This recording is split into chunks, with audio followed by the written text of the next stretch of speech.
that the actual crucial nature of the university and teaching people to think critically, is not really possible in a corporate environment. And we're not in any way criticizing corporate environments. We're just saying that the university is not that and cannot be that, oddly enough, to actually prepare people to function effectively in a corporate environment if that's their choice someday.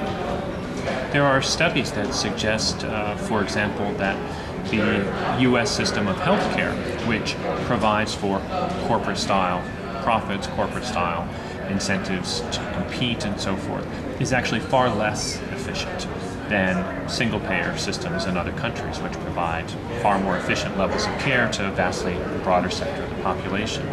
Is there a way in which you're suggesting that corporatization of the university, as in corporatization of healthcare, is also a mode of inefficiency and waste? Well, there may be some possible short-term gains in having an extremely flexible workforce that turns over rapidly.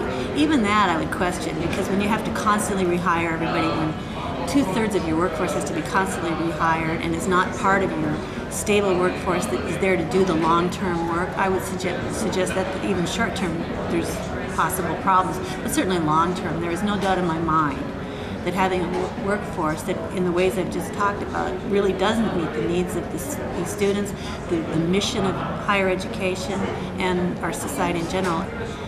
We have to try to explain why things like job security and higher education are, again, not just an individual benefit. And CFA was able to get what we call ACR 73, a kind of technical sounding title, but it was a resolution to increase the percentage and number of tenure-line faculty in the CSU while protecting the job security of incumbent contingent faculty. So you're not putting current people out of work. Let me ask you a final question.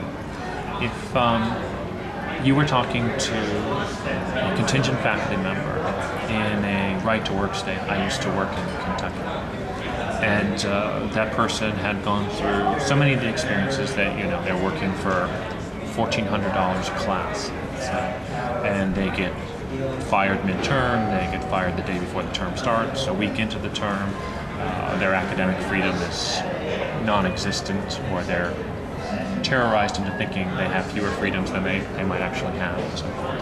What would you say to that person?